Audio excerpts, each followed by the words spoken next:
확실히 아네. 왜 내게 그센 믿음과 또 복음 주셔서 내 마음이 항상 편한지 난 알 수 없도다. 내가 믿고 또 지함은 내 모든 형편 아시는 주님 늘 보호해 주실 것을 나는 확실히 아네. 왜 내게 성령 주셔서 내 마음 감동해 주 예수 믿게 하는지 난 알 수 없도다. 내가 믿고 또 지함은 형편하시는 주님 늘 보호해 주실 것을 나는 확실히 아네. 주 언제 강림하실지 혹 밤에 혹 낮에 또 주님 만날 그것도 난 알 수 없도다. 내가 믿고 또 지함은 내 모든 형편 아시는 주님 늘 보호해 주실 것을 나는 확실히 아네. 오늘도 우리가 하나님의 은혜로 예배의 자리에 선 줄로 믿습니다. 이제 우리 다 일어나셔서 영광의 주님 찬양하세 찬양 드리면서 예배의 자리로 나가겠습니다. 영광의 주님 찬양하세. 모든 영광 능력 찬송 주님 찬양하세. 모든 영광 능력 찬송 예수님께 영광에 주님 찬양하세. 주의 백성 모두 함께 찬양하세. 아멘. 두 손을 높이 들고 주 이름 찬양. 존귀와 영광 모두 주 예수님께 영광에 주님 찬양하세. 죽으시고 부활하신 만왕의 왕. 아멘. 주님 감사합니다.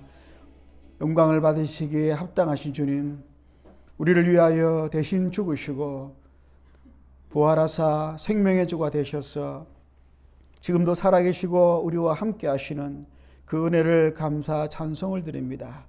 복된 주님의 날에 하나님 앞에 예배자로 섰사오니 주여 우리의 드리는 예배를 기쁘게 받으시고 우리에게 세상을 살아갈 수 있는 능력에 성령으로 충만케 하여 주시옵소서. 예수님의 이름으로 기도하옵나이다. 아멘. 찬송가 41장 거룩한 주님께 예배를 드리세. 41장 찬송 드리겠습니다. 42장입니다. 주보에 잘못 나왔습니다. 거룩한 주님께 예배를 드리세.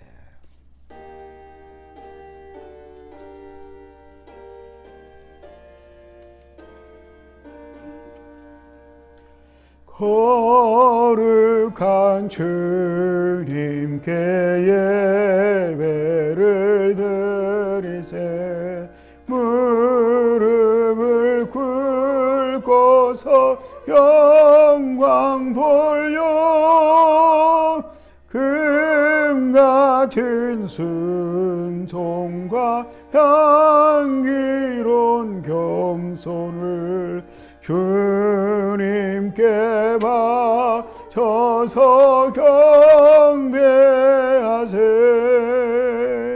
주 앞에 삼가서 겸손히 행하며 주 너를 언제나 돌보시리. 말씀엔 위로와 기도엔 응답을 내 갈 길 바르게 인도하리. 주 앞에 설 때에 두려워 말아라. 가난한 우리를 도우시리. 보배로운 진리와 온유한 사랑을 주님께 다 바칠 귀한 예물 떨면서 바치는 이 작은 예물도 주님은 귀하게 받으시리. 어두운 밤 지나고 해아침 맞으니 믿음과 소망을 내주시리. 아멘. 여호와여, 나의 말에 귀를 기울이사 나의 심정을 헤아려 주소서.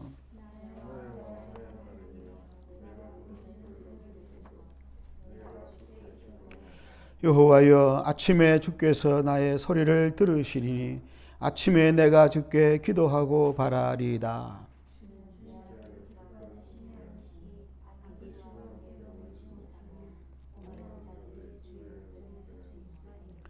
주는 모든 행악자를 미워하시며 거짓말하는 자들을 멸망시키시리이다.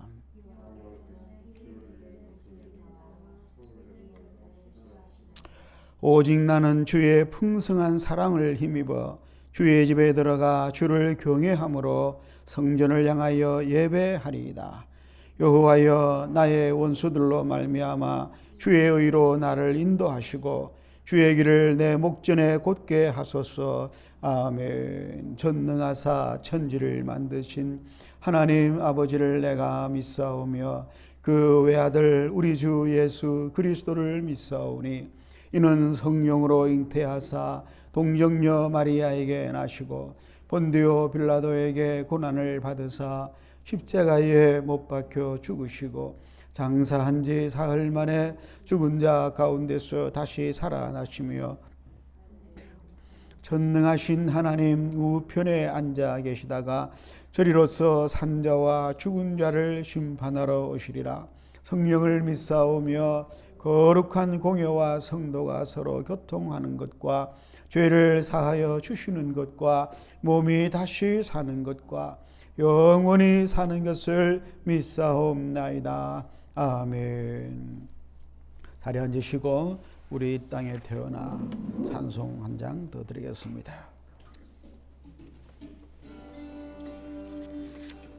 우리 이 땅에 몸으로 태어나 무슨 일 하다가 무엇을 남기랴.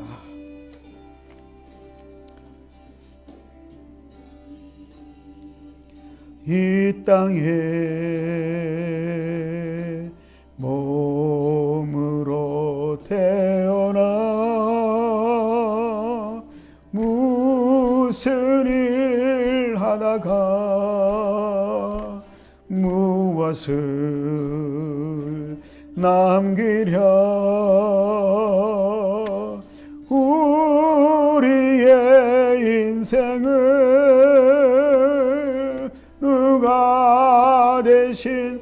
살아주나 너와 내가 남남으로 주 앞에 설 때에 우리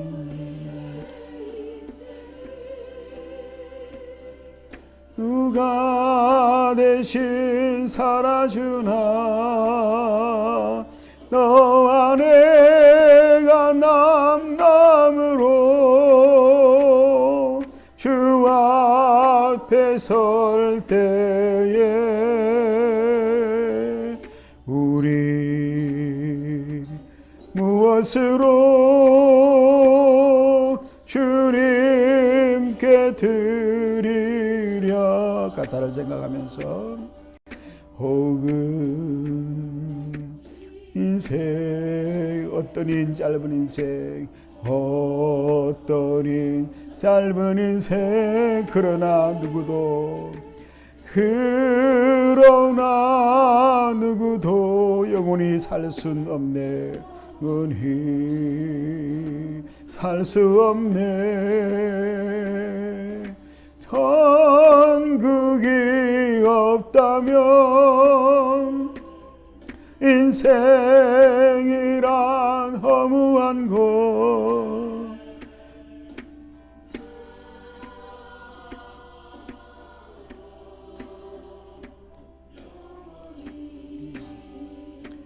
살 수 없네 그게 없다면 인생이란 너무한 것 너와 내가 영혼으로 만날 수 없다면 우리 이별을 어떻게 견디랴 주님 안에서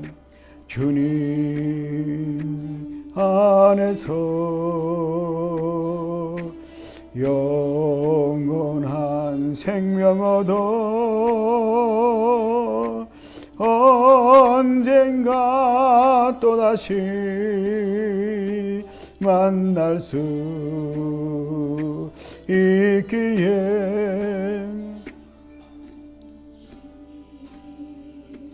안에서 아버지 영원한 생명 얻어 영원한 생명 얻어 언젠가 또다시 만날 수 있기에 날 수 있기에 주여 아멘. 우리 헤어져도 슬프지 않을 수 있어 너와 내가 영혼으로 또다시 만나세 주님 우리 위에 함께 계시리라. 아멘. 기도하겠습니다. 하나님 아버지, 참으로 우리가 이 땅에 태어나서 70년, 건강하면 80년, 오래 살아도 100년을 못 살고 떠나는 세상인데 아버지여, 세월이 참 너무도 빨리 흘러서 새해가 된 지 벌써 한 달이 지나고 또 2달째도 이렇게 빨리 지나가고 있습니다. 이러한 가운데 저희들 오늘도 주의 날을 기억하고 주님 앞에 예배를 기억하고 서게 하심을 감사합니다. 이 또한 하나님의 은혜요, 하나님께서 우리에게 믿음의 복을 주신 것인 줄로 믿습니다.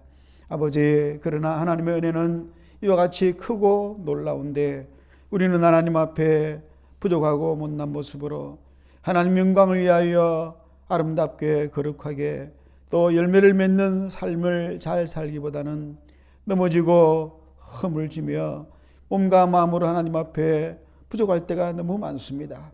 주여 우리의 모든 연약함과 허물을 용서해 주시고 이 시간도 주님 앞에 온전히 은혜로만 오직 그리스도의 속량의 은혜로만 세워 주시옵소서. 하나님께서 주신 그 은혜로 말미암아 저희들 살아갈 때에 또한 이 땅을 위해서 나라를 위해서 백성들을 위해서 영혼을 위해서 기도해야 될 줄로 압니다. 주여 여전히 코로나로 인해서 고통받고 있는 저들의 심령을 불쌍히 해주시고 이 인간의 연약함 가운데 한계를 깨닫고 영원한 살아계신 하나님께로 돌아올 수 있도록 모든 인류에게 주의 긍휼과 자비를 베풀어 주시옵소서. 그리하여서 고난이 변하여 축복이 되게 하시고 이 재앙이 변하여 구원의 기회가 될 수 있도록 하나님 온 땅의 모든 영혼들에게 생명들에게 은혜의 은혜를 더하여 주시옵소서.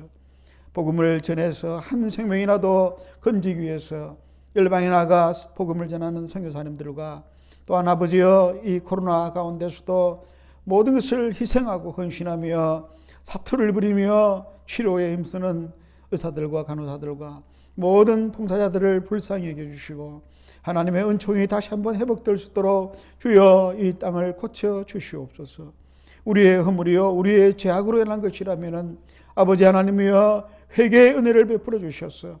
모든 심령들이 회개하며 하나님 앞에 나아오게 하시고 특별히 교회가 한국 아버지 하나님 한국교회와 또 모든 지도자들과 주의 종들이 먼저 회개하며 이 땅의 모든 성도들이 하나님 앞에 미스바 성회로 모였어 함께 가슴을 치며 회개하는 가운데에 주여 이 땅을 고쳐 주시옵소서. 이 백성이 겸비하면 내가 이 땅을 고쳐주리라고 말씀하신 주님의 약속을 기억하면서 아버지여 재앙의 시대에 우리 모두가 한 마음으로 하나님 앞에 엎드려 회개하며 기도할 수 있도록 은혜를 베풀어 주시옵소서. 아버지 우리 순례자 교회를 이 마지막 때 코로나 시대에 이곳 울산 중구 서동에 세워주심을 감사합니다. 분명히 할 일이 있을 줄로 믿습니다. 사명이 있을 줄로 믿습니다. 하나님의 뜻을 이루어드리기에 부족함이 없도록 우리 모든 주의 백성들 순례자들을 기억하여 주시고 한 사람 한 사람 영육을 붙들어 주시옵소서. 마지막 때에 쓰임받는 귀한 은혜가 있게 하여 주시옵소서. 오늘도 함께 머리를 숙인 사랑하는 주의 백성들에게 자비와 긍휼을 더하여 주셨어요. 이 재앙의 시대를 믿음으로 능히 극복할 수 있도록 성령의 충만한 은혜를 베풀어 주시옵소서. 감사를 드리고 예수님의 이름으로 기도하옵나이다. 아멘. 오늘 우리에게 주시는 하나님의 말씀을 보겠습니다.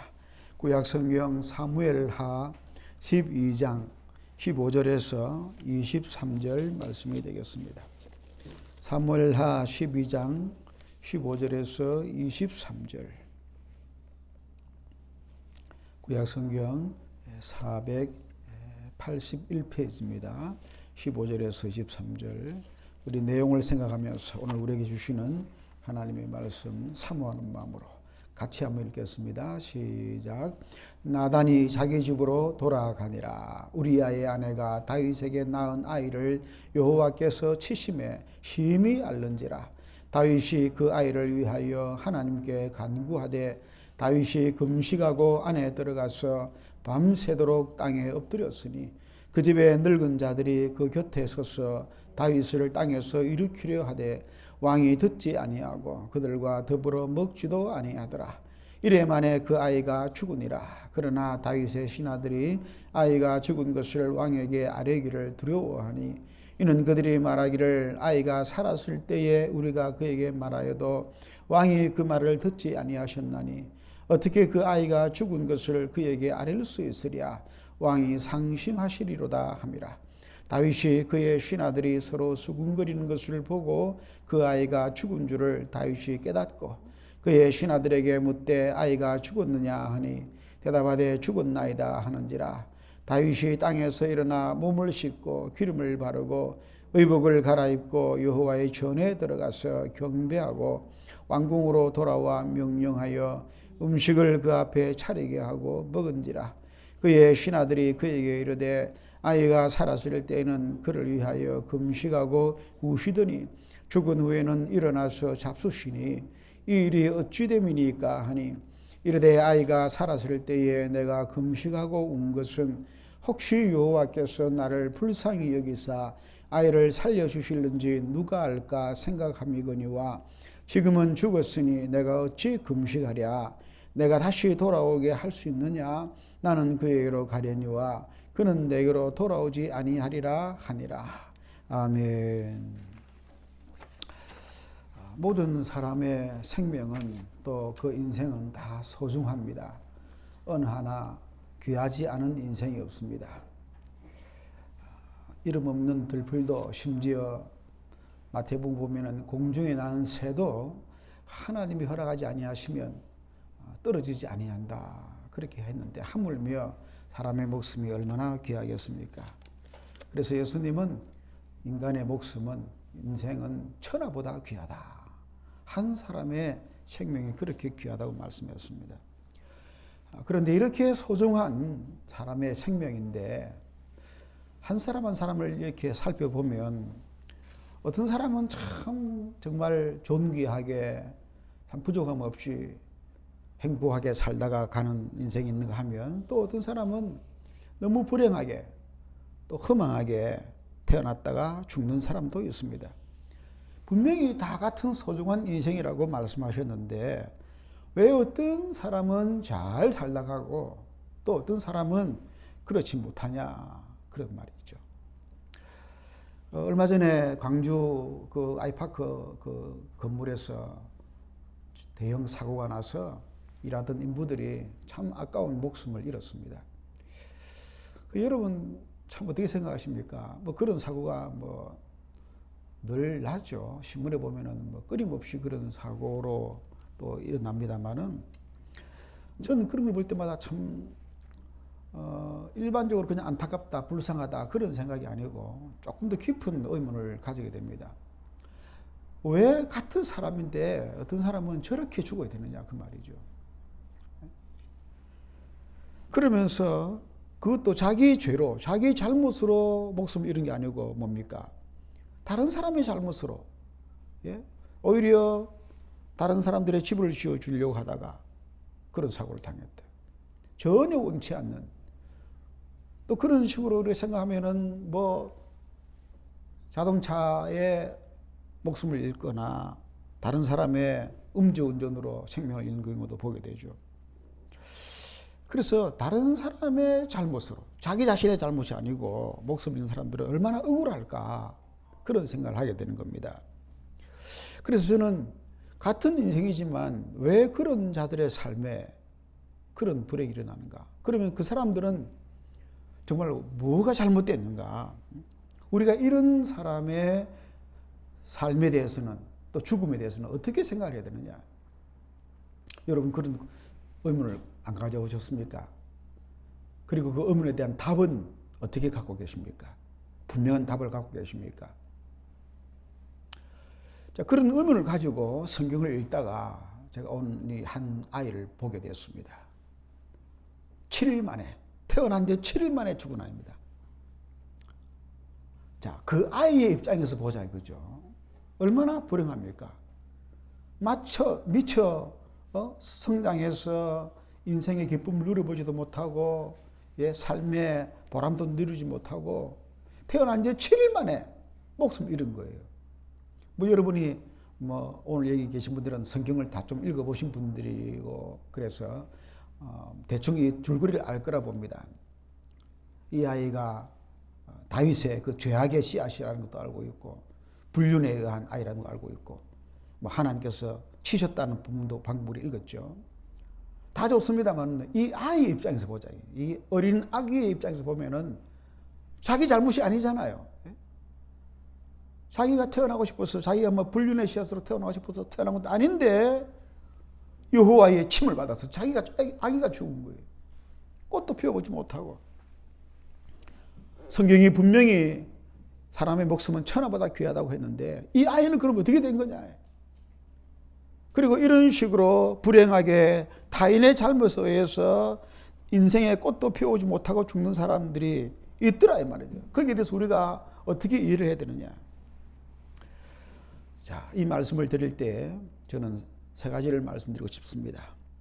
먼저 이 아기의 성경을 보면 이 아기의 출생과 죽음에도 의미가 있다는 사실을 확인하자 이 말이죠. 이유가 있다는 겁니다. 그냥 어쩌다가 태어나서 어쩌다 죽은 게 아니고 이유가 있고 의미가 있다는 것이죠. 의미가 있는 죽음입니다. 물론 그 의미는 나중에 말씀드리겠습니다만은 자기 아버지라고도 할 수가 없죠. 다윗의 죄에 대한 하나님의 심판의 의미가 있었습니다. 그래서 그런 어떤 아이의 죽음을 통해서 하나님은 메시지를 던져주는 것이죠. 오늘 본문에 읽지 않았습니다만 14절에 보면은 이 아이에 대해서 하나님께서 나단 선지자를 통해서 당신의 낳은 아이가 정령 죽으리다라고 분명히 심판의 메시지를 던졌습니다. 그러니 이 아이의 이 죽음에는 심판이라는 의미가 있었던 겁니다. 그 의미가 우리에게 뭐 좋든 나쁘든 어쨌든 이 아이가 이 땅에 태어나서 죽은 그 삶의 이유는 있더라 이 말이에요. 여러분, 하나님은 사람을 만드실 때 의미 없는 인생을 만들지 않습니다. 산의 풀도 나는 새도 전부 하나님 허락 안에 있다 그랬죠. 그렇다 보면은 천하보다 귀한 이 생명도 하나님의 섭리 안에서 태어나서 죽는 겁니다. 의미가 있는 것입니다. 우리가 모를 수는 있습니다. 우리 자신도 모를 수 있습니다. 그러나 하나님은 분명히 소중한 의미 있는 존재로 이 땅에 보내셨다 그 말이죠. 그래서 우리는 어떤 인생에 대해서 심지어 이렇게 7일 만에 죽은 인생에 대해서도 의미를 물어야 됩니다. 왜 태어났고 왜 죽었느냐? 이 아이를 통한 창조주의 뜻은 무엇일까? 이유를 물어봐야 됩니다. 찾아야 됩니다. 사실 모든 죽음은 보편적인 의미가 있죠. 뭡니까? 성경에 보니까 죽음의 이유는 죄입니다. 죄가 장성한 적 사망을 아니라 죄의 삭은 사망이요 라고 로마서 6장 13절에 말씀하고 있습니다. 그래서 우리는 죽음에서 그 이유를 따지면 오늘 본문에도 사실 한 인간의 죄가 연결이 돼서 아이가 죽죠. 그러니 죽음 속에서 우리는 인간의 죄라고 하는 보편적인 이유를 찾을 수가 있습니다. 죽음만 보지 말고 그 죽음의 원인이 되는 인간의 죄를 보자는 겁니다. 우리의 죄가 얼마나 무서운 결과를 가져오는가를 보자. 죽음이 의미가 있다면은 삶도 의미가 있다고 봐야 됩니다. 이 아기의 죽음이 뭔가 메시지가 있고 의미가 있었다면은 그 짧았던 7일간의 삶도 의미가 있다고 봐야 됩니다. 우리가 보기에는 허망하게 보이지만은 허망한 것만은 아닌 의미가 있다는 것을 알아야 됩니다. 다만 그 이유가 좀 의로운 좋은 이유면 좋겠는데 이 아이의 경우에는 의롭고 좋은 그런 위대한 죽음은 아니었다는 겁니다. 그러나 분명한 것은 이유 없는 죽음은 없다는 사실입니다.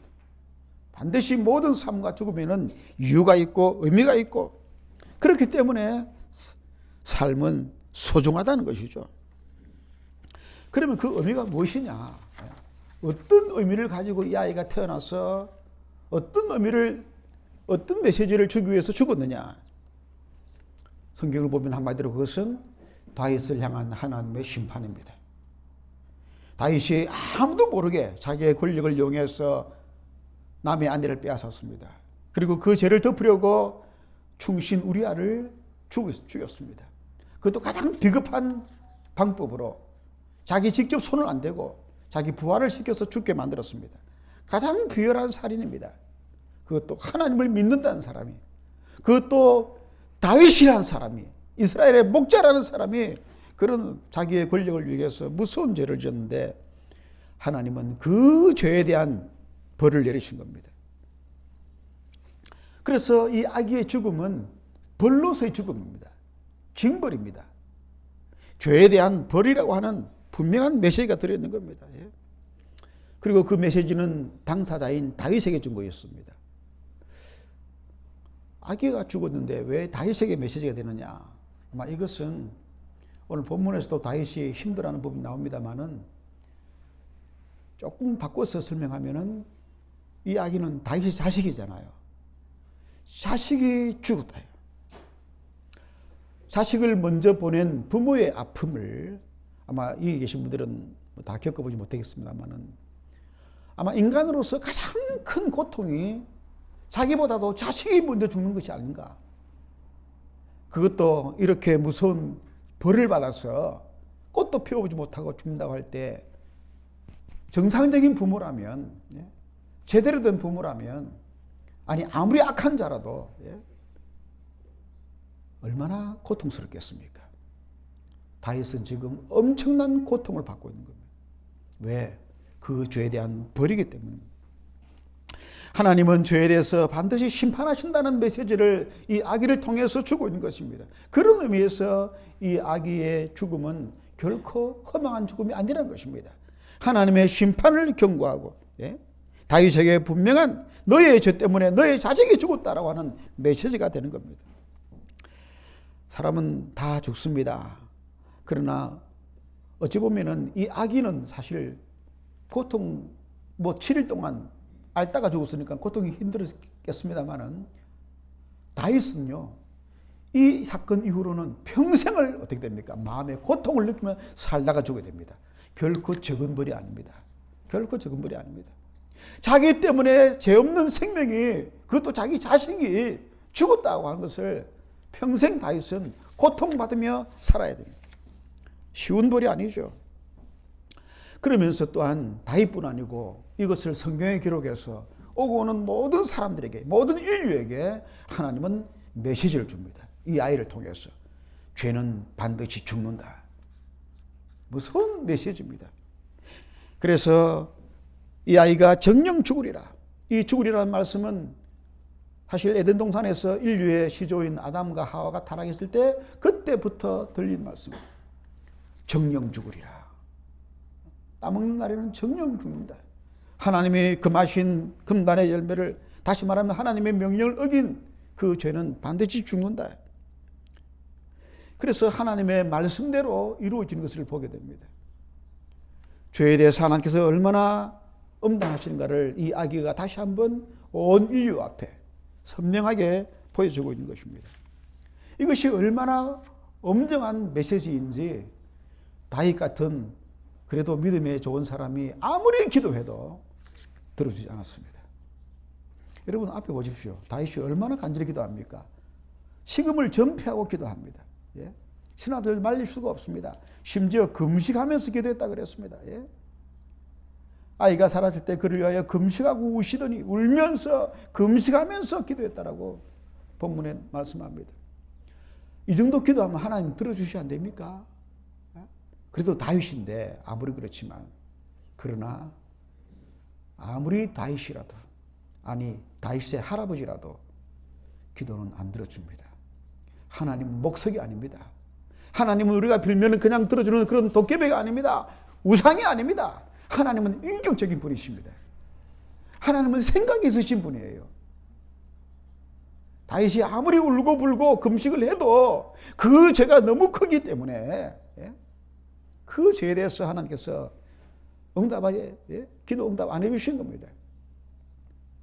여러분 기도한다고 다 된 줄 아십니까? 천만의 말씀이에요. 우리가 말만 하나님께 기도하면 된다고 생각하십니까? 기도는 말이 아닙니다. 기도는 인격입니다. 기도는 삶입니다. 하나님은 우리의 말에 응답하시는 것이 아니고 하나님은 우리의 삶에 응답하십니다. 삶이 따라주지 않으면 아무리 비단 같은 말을 해도 하나님은 오히려 이 외식자야. 너의 삶을 고쳐라.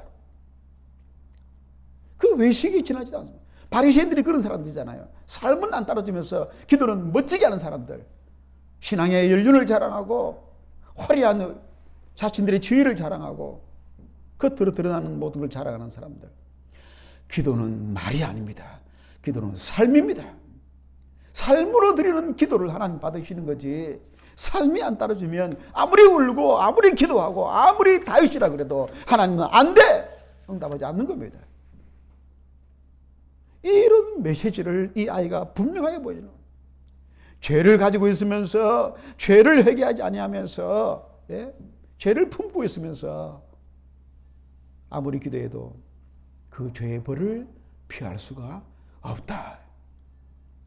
그래서 이 아기가 단지 7일밖에 못 살은 아기지만 이 아기가 다윗과 그 시대 사람들과 오늘 우리에게까지 오고 오는 모든 인류에게 던지는 메시지는 너무도 크고 중요한 메시지입니다. 성경입니다. 성경. 그런 의미에서 이 아기는 7일밖에 못 살았지만 결코 허무한 인생이 아니었다고 보는 겁니다. 허무한 인생은 없습니다. 모든 인생은 의미가 있는 겁니다. 우리가 이런 관점을 이 아기뿐 아니고 지금도 우리 주위에 사고로 목숨을 잃거나 남의 잘못으로 잃어가는 많은 사람들 속에서도 동일한 관점을 가지고 봐야 됩니다. 누구의 죄 때문에 또는 우리의 잘못 때문에 또는 우리 사회의 어떤 문제 때문에 그 사람의 죽음이 헛되지 아니하도록 우리는 그 속에서 경고를 받아야 되고 고쳐야 되고 하나님의 메시지로 받아야 됩니다. 메시지로 받아야 됩니다. 살아계신 하나님께서 한 이 소중한 아기를 통해서 이렇게 우리에게 메시지를 주시는 겁니다. 그래서 우리가 결론적으로 깨달아야 될 중요한 사실, 모든 억울한 죽음이나 우리가 이해할 수 없는 어떤 불행한 사고를 당한 또 우리 자신이 이런 아기가 될 수도 있겠죠. 그럴 때에 우리는 그 모든 이해할 수 없는 죽음 가운데서도 분명히 깨달아야 될 것은 인생의 주권은 우리가 아니고 하나님이라는 사실입니다. 하나님이 어떤 식으로든 뭐 7일만 살다가 죽는 아이를 통해서든 아니면은 뭐 100살 넘게 장사하는 사람이든 다양한 인생을 통해서 하나님이 그 삶을 주관하신다는 것입니다. 하나님 그렇게 쓰시는 거예요. 그래서 우리의 삶은 우리의 목숨은 우리의 것이 아니라 창조주 하나님의 소유라는 사실을 우리가 다시 한번 확인을 해야 됩니다. 이 아이의 죽음이 주는 중요한 교훈이에요. 7일밖에 못 살았지만 그 아이에게는 나름대로 자신의 역할을 하고 죽은 것입니다. 우리는 그것을 사명이라고 부르기도 하죠. 그런데 그러면 이것을 물어봅시다. 왜 다윗의 죄로 인해서 다윗이 죽지 아니하고 이 아기가 죽었느냐? 여러분 어떻게 생각하십니까? 분명히 하나님께서 죄에 대한 벌로서 죽음을 내렸다 한다면은 죄의 당사자인 다윗이 죽어야 되잖아요. 그렇지 않습니까? 그런데 왜 죄 없는 아기가 죽었냐 그 말이에요. 어떻게 생각하세요? 왜 죄 없는 아기가 그 참 자기 아버지라 부를 수도 없죠. 그 참 다윗이라는 그 못난 사람 때문에 이 아기가 죽어야 됩니까? 불쌍하게. 왜 이런 일이 일어납니까? 공의 하나님께서 왜 이렇게 하시느냐? 이유가 뭘까요? 우리가 성경을 볼 때 이런 질문을 자꾸 던져야 됩니다. 그 속에 또 다른 메시지가 있기 때문입니다. 첫 번째 메시지는 분명히 죄에 대한 심판의 죽음이라는 강력한 메시지를 줬습니다마는 동시에 그 죽음이 다윗이 죽지 아니하고 이 아기가 대신 죽었다는 대속의 뜻이 또 하나 들어있는 겁니다. 이해되십니까? 대신 죽는다. 대신 죽음이라는 의미가 들어있습니다. 다윗이 죽어야 되는데 다윗이 죽지 아니하고 다윗을 대신해서 아기가 죽었습니다. 이것은 하나님이 정하신 겁니다. 하나님 그렇게 정하신 거예요. 왜? 대속이라는 진리를 가르쳐주기 위해서입니다. 그래서 여러분 죄에 대해서는 반드시 죽는다는 그 엄명한 법칙도 하나님의 법칙이고 누군가가 대신 죽는다는 이 대속의 법칙도 하나님이 세우신 법칙이에요. 둘 다 하나님 법칙입니다. 이 대속의 법칙이 있기 때문에 우리는 나중에 메시아 예수님을 통해서 우리가 죽어야 되는데 예수님이 내 대신 죽을 수 있는 그 법칙적인 근거가 여기에서 나오는 겁니다. 하나님의 법칙입니다. 하나님의 법칙. 이렇게 모든 것은 하나님의 법칙에 따라야 됩니다. 전적으로 하나님이 하시는 겁니다. 우리가 보기에는 불합리하게 보일 수도 있습니다. 그러나 우리는 피조물입니다. 하나님은 창조주이십니다. 창조주의 원리와 창조주의 법칙과 창조주의 메시지가 울려 퍼지는 그 앞에서 우리는 모두 머리를 숙일 수밖에 없습니다. 아멘할 수밖에 없는 겁니다. 죄 지은 다윗 대신에 죄 없는 아이가 대신 죽었습니다. 죄를 지은 다윗은 버젓이 살아있습니다. 우리가 얘기가 되지 않습니다. 그러나 그것은 전적으로 토기장이시고 구원자이신 하나님께서 우리에게 메시지를 주기 위해서라고 하는 사실을 알아야 됩니다. 그 앞에서 인간은 아무도 막을 수가 없습니다. 누구도 막지 못합니다. 오직 하나님의 법칙만이, 하나님의 진리만이 선포되는 것입니다. 우리는 이 아이의 죽음 앞에서 하나님의 주권을 봐야 됩니다. 생명은 하나님의 주권에 달려 있습니다. 사람이 막을 수가 없습니다. 오직 우리는 그 속에서 하나님의 메시지를 들을 뿐입니다.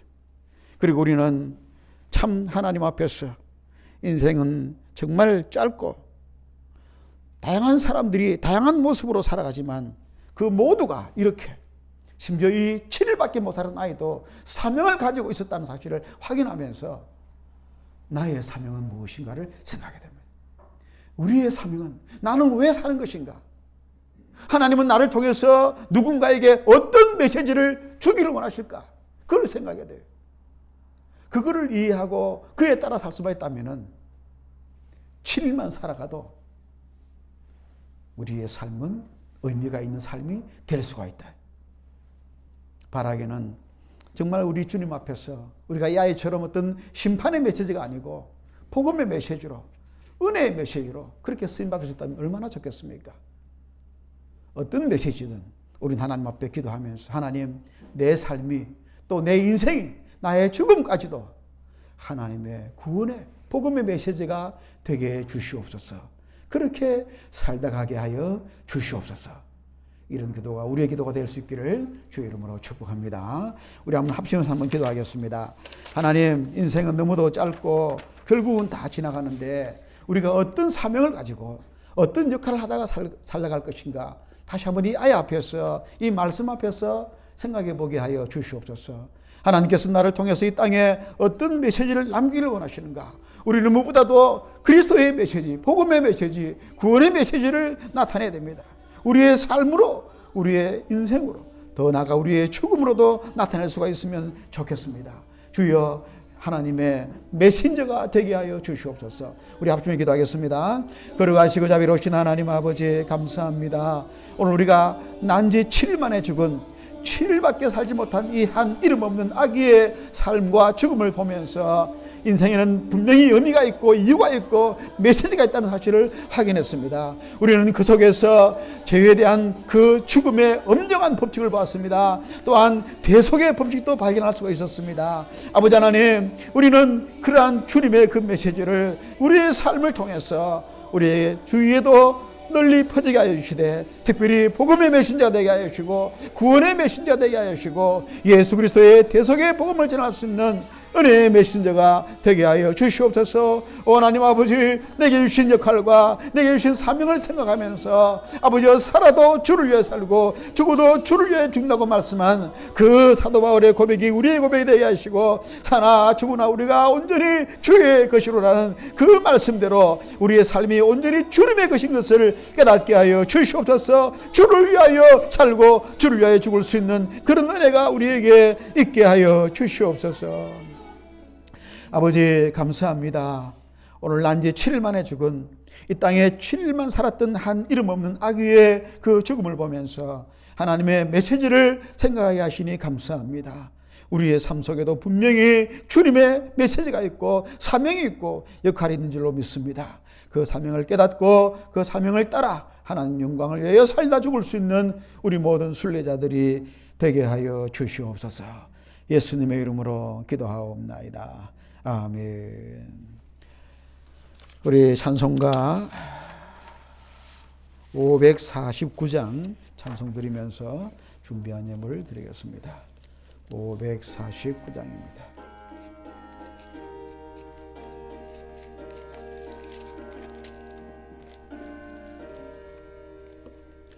내 주여 뜻대로 행하시옵소서. 온 몸과 영혼을 다 주께 드리니 이 세상 고락한 죄인 도와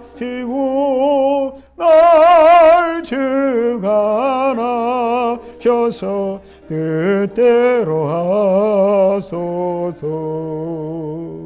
내 주여 뜻대로 행하시옵소서.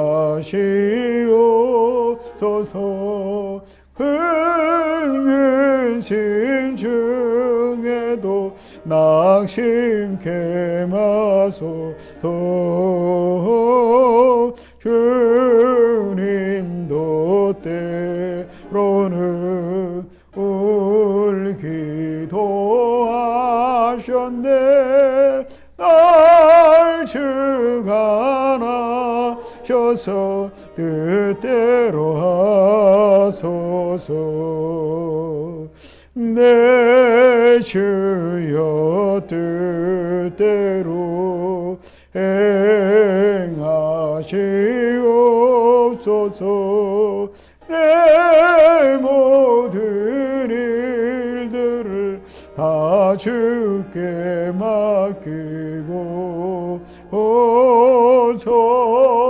천성 향하여 고요히 가리니 살든지 죽든지 뜻대로 하소서.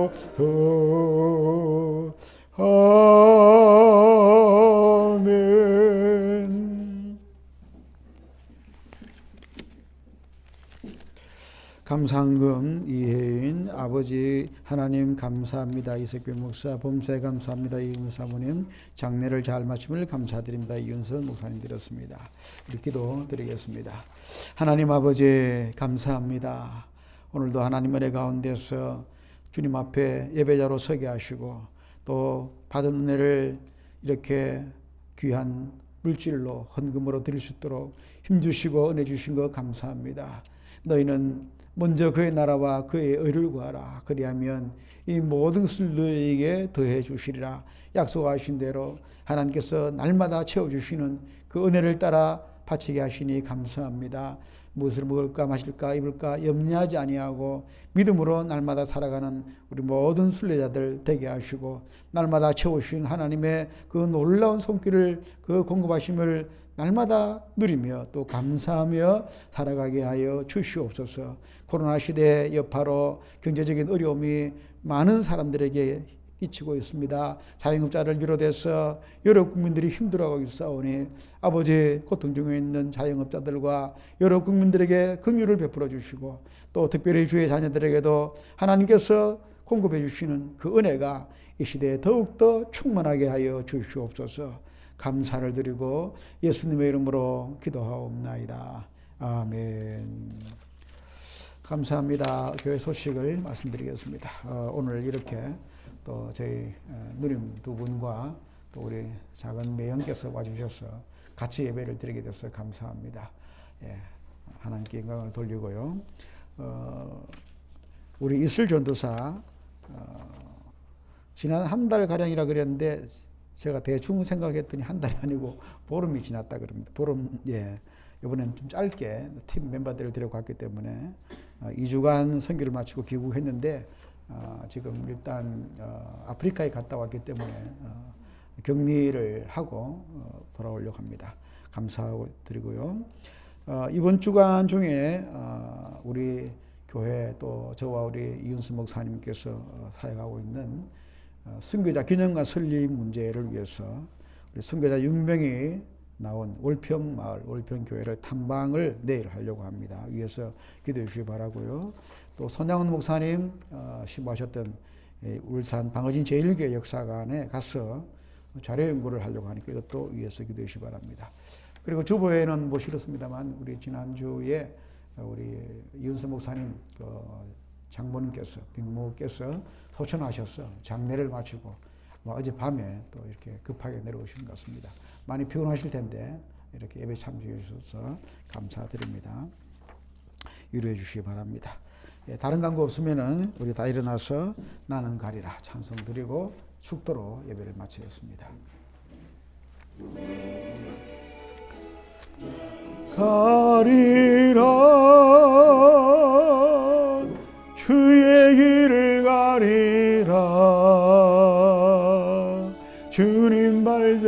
발자취 따라 나는 가리라. 나는 가리라. 주의 길을 가리라며. 주님 발자취 따라 나는 가리라. 지금은 우리를 구원하신 주 예수 그리스도의 십자가의 크신 은혜와 부활의 능력과 하나님 우리 아버지의 영원하시고 놀라우신 사랑하심과 성령님의 함께 하시고 인도하시고 능력 주심이 오늘도 주님 앞에 나와서 예배를 드리며 특별히 인생의 의미에 대해서 우리에게 주신 사명에 대해서 다시 한번 생각하게 하심을 깨닫고 그 사명을 따라 그리스도의 메신저로 살기로 다시 한번 결심하는 우리 모든 순례자들 머리 위에 이제로부터 영원토록 함께 있을지어다. 아멘. 감사합니다. 예배 마쳤습니다. 한 주간 승리하시기를 바랍니다.